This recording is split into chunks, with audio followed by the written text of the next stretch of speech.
Salve Maria! Jaqueline aqui. Hoje eu vou contar para você a história de Santa Ângela da Cruz. Você conhece?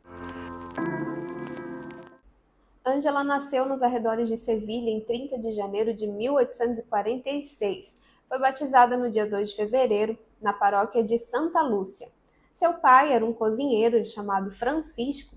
Ele cozinhava no convento dos Trinitários e a mãe dela, Josefa, era costureira. Eles tinham 14 filhos, porém só 6 chegaram à idade adulta vivos. Como as moças do seu tempo, Ângela foi pouco à escola, aprendeu a escrever, mas não dominava a ortografia, tinha algumas noções de aritmética e do catecismo. A sua pobreza, porém, não impedia que ela ajudasse os mais pobres. Desde criança, já na adolescência também, ela compartilhava com as pessoas que necessitavam todos os bens que tinham na família, até mesmo cobertores. Quando ela via ao redor pessoas que não tinham, ela tirava de casa e levava para eles. Era uma família muito pobre, muito piedosa, ajudava aos mais necessitados, repartiam sempre o pouco que tinham. Em casa, ela aprendeu a rezar o terço e as orações do mês de maio dedicada à Virgem Maria. Sua primeira comunhão foi em 1854 e ela recebeu a crisma no ano de 1855. Aos 12 anos, teve que começar a trabalhar em uma sapataria como aprendiz para poder ajudar nas despesas da família. E lá na sapataria, ela rezava o terço diariamente. Padre Torres era o confessor, o diretor espiritual de Ângela, e ele que ajudou ela a encontrar a sua vocação, que era ser freira. No ano de 1865, junto com a sua irmã Joaquina, ela foi até o Carmelo, que havia sido fundado por Santa Teresa da Cruz, para tentar ingressar na vida carmelita. Mas, apesar da sua grande capacidade de vida contemplativa, ela não foi admitida por causa da sua saúde. A saúde dela era muito debilitada e ela não tinha saúde suficiente para viver essa vida. Resignada a viver como uma freira sem convento, ela voltou ao trabalho, se submeteu em obediência ao seu diretor espiritual, anotando todos os pensamentos e desejos da sua alma. E numa certa ocasião, depois de ouvir as queixas dos pobres sofredores, ela escreveu ao seu pai espiritual: Sim, para aconselhar os pobres a sofrer as fadigas da pobreza sem reclamar, é preciso suportá-la, vivê-la, sentir-se pobre. Belo seria um instituto que, por amor de Deus, abraçasse a maior pobreza. Aumentava o desejo de Ângela a cada dia mais de viver somente para Deus e na vida religiosa. Sob o conselho do Padre Torres, ela tentou fazer o postulado no Hospital das Filhas da Caridade, em Sevilha. Então, ela começou no ano de 1868, e embora sua saúde fosse precária, as freiras se esforçaram para preservá-la, tentando mandá-la para Cuenca e Valência para ver se ela ficaria mais forte, porque o clima do lugar dessas cidades, então, era mais propício para sua saúde.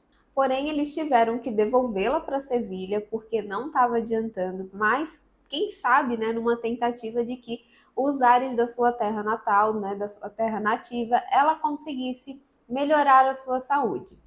Mas tudo era inútil, seus vômitos frequentes não lhe permitiam manter a comida no estômago, então ela teve que deixar o noviciado. E o mais doloroso para ela é que tudo isso aconteceu quando seu diretor espiritual, Padre Torres, estava em Roma como consultor teológico do Concílio Vaticano I. E aí, em casa, a acolheram novamente com muito carinho e em pouco tempo, Deus então permitiu que ela recuperasse a sua saúde.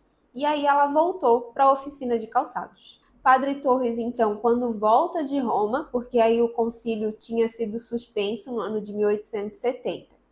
Então ele a acolheu com grande afeto e aí continuou a guiá-la, né, pelos difíceis caminhos que Deus queria conduzir Ângela. Os dois, tanto Ângela quanto o Padre Torres, eles previram que Deus queria algo muito grande para ela e algo que eles ainda não tinham entendido o que era. Então, em 1º de novembro de 1871, Ângela promete em ato privado, aos pés de Cristo na cruz, viver segundo os conselhos evangélicos. A alma de Ângela passou pelas mais terríveis provações interiores. Ela foi sustentada pela clarividência e pela firmeza do seu diretor espiritual até as alturas do noviciado espiritual em Cristo. Em 22 de março de 1873, ela começou a descobrir claramente o seu carisma pessoal de ser Ângela da Cruz, diante de Deus e da Igreja. Ela teve uma visão do Calvário com duas cruzes, uma na frente da outra, bem próximas. Em uma, Jesus foi crucificado, e ela se sentiu chamada por ele a se crucificar de maneira semelhante a ele no outro, na outra cruz que estava vazia.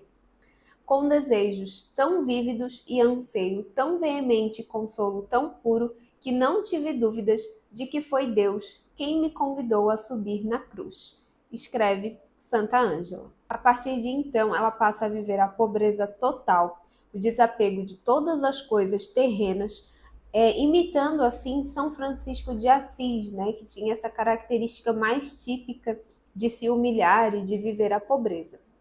Então Santa Ângela escreveu: não haja outro estado tão baixo, tão desprezível, tão humilhante ao qual não pertenço. E isso ela viveu até a sua morte.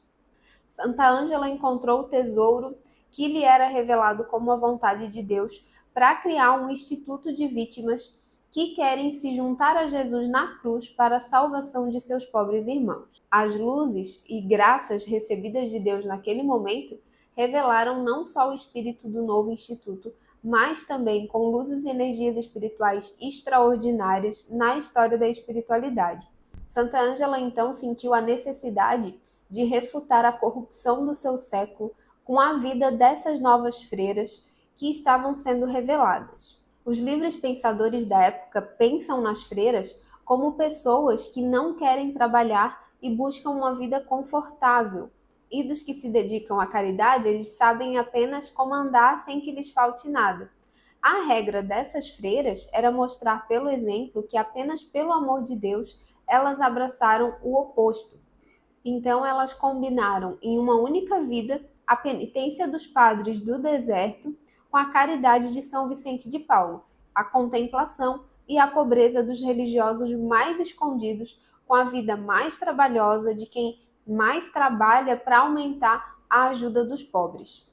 Então, sob a orientação do seu diretor espiritual, do Padre Torres, ela recebeu de Deus as características específicas do instituto que Deus quis inaugurar por meio de Santa Ângela da Cruz, a Companhia das Irmãs da Cruz.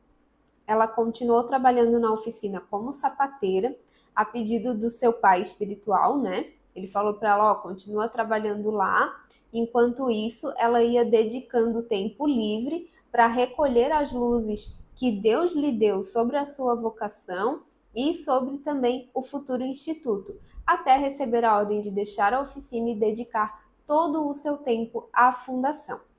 Nos seus documentos íntimos, páginas surpreendentes para uma mulher analfabeta. Mesmo com seus erros ortográficos, ela escreveu coisas extraordinárias com uma admirável identidade cristã e eclesial. Ela escreveu o seu projeto, né, da congregação com uma dimensão caritativa e social a favor dos pobres e com enorme impacto na igreja e na sociedade da época de Sevilha. Ela escreveu então: tornar-se pobre com os pobres. Ela não queria fazer a caridade de cima para baixo, mas ela queria ajudar os pobres de dentro. Então ela escreveu e viveu: a primeira coitada sou eu.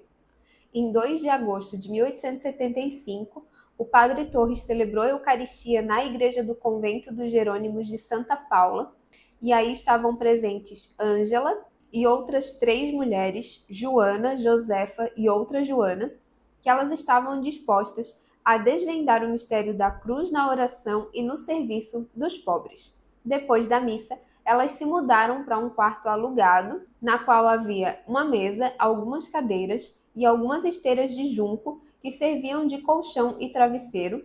Tinha também um crucifixo e uma pintura da Virgem das Dores. Ali nascia então as Irmãs da Cruz. A fundadora então, Ângela da Cruz, imprimiu na sua congregação um ambiente de limpeza, alegria saudável e beleza contida, de tal forma que os seus conventos teriam esplendor à base de cal, esfregão, 2 esteiras e 5 panelas. O seu estilo seria o de mulheres simples, verdadeiramente populares, longe da grandiosidade. Elas também impregnavam um ar de doçura, de maneira que as pessoas agradecessem por essa nova forma de amar a Deus e aos pobres.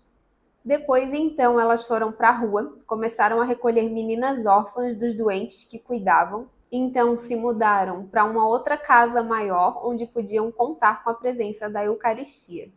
Elas cuidavam de pessoas que estavam sozinhas e doentes em suas casas. Com uma mão pediam esmola e com a outra distribuíam. Em 1879, o arcebispo Fray Joaquim aprovou as primeiras constituições da Companhia das Irmãs da Cruz, numa síntese de oração e austeridade, contemplação e alegria no serviço aos pobres. As Irmãs da Cruz, então, espalharam-se por diversas cidades do mundo. Em 1894, Irmã Ângela, ou Mãe, como ela já era conhecida em Sevilha, viajou a Roma para assistir à beatificação do mestre Juan de Ávila e para o Frei Diego de Cádiz, e lá ela encontrou-se com o Papa Leão XIII, que mais tarde concedeu o decreto inicial para aprovação da fraternidade que São Pio X assinaria em 1904. Em 1907, Irmã Ângela assumiu o governo e a responsabilidade de seu instituto religioso como a primeira madre-geral, que foi reeleita 4 vezes, e apesar de ter fama de ser milagrosa, ela se destacou pela naturalidade e pela simplicidade. Em 1928, apesar de já ter algum tempo, alguns anos da congregação, ainda havia em Sevilha muitos pobres e necessitados. Por isso, as Irmãs da Cruz percorriam os bairros mais pobres, santificando-se sobretudo com a virtude da mortificação ao serviço de Deus nos pobres, tornando-se pobres como eles. Irmã Ângela, então, aceita a decisão do arcebispo e não continua a ser madre-geral. Ela se coloca à disposição da nova madre e ela passa a aconselhar as suas irmãs e todas as pessoas que vinham lhe pedir ajuda, atraídas pelas suas virtudes. As Irmãs da Cruz, então, agora, ainda hoje, seguem rigorosamente as normas de mortificação estabelecidas pela Irmã Ângela. Elas comem vigília, dormem em uma plataforma de madeira nas noites em que não devem vigiar, dormem muito pouco porque querem ser instaladas na cruz, diante e muito perto da cruz de Jesus, renunciando aos bens deste mundo e indo sem demora onde os pobres precisam deles. Em 7 de julho de 1931, a Irmã Ângela teve uma trombose cerebral que 9 meses depois a levaria à morte. Ela ficou paralisada no meio do corpo, mas continuou a brilhar em sua virtude de humildade, tentando agradar e nunca incomodar. Depois de uma longa agonia e tendo recebido os últimos sacramentos, ela morreu em Sevilha, em sua plataforma de dormir, em 2 de março de 1932. Toda a cidade de Sevilha passou 3 dias inteiros na capela, até que, por privilégio especial, ela foi sepultada na cripta da casa-mãe. Suas filhas espirituais transmitiram as suas últimas palavras umas às outras como um testamento. Não ser, não querer ser, pisar em si mesmo. Mas há algum tempo ela havia escrito para si mesma: nada se cala, nada não se perturba, nada sofre tudo, nada não se impõe, nada não manda com autoridade, nada, enfim, na criatura é a humildade prática. Ela tinha vivido particularmente esclarecida como professora na prática da virtude. Ela foi beatificada em Sevilha pelo Papa João Paulo II em 5 de novembro de 1982 e canonizada por ele em Madrid em 4 de maio de 2003. Seu corpo incorrupto repousa na capela da Casa-Mãe e a sua memória litúrgica foi celebrada em 5 de novembro. Santa Ângela da Cruz, rogai por nós.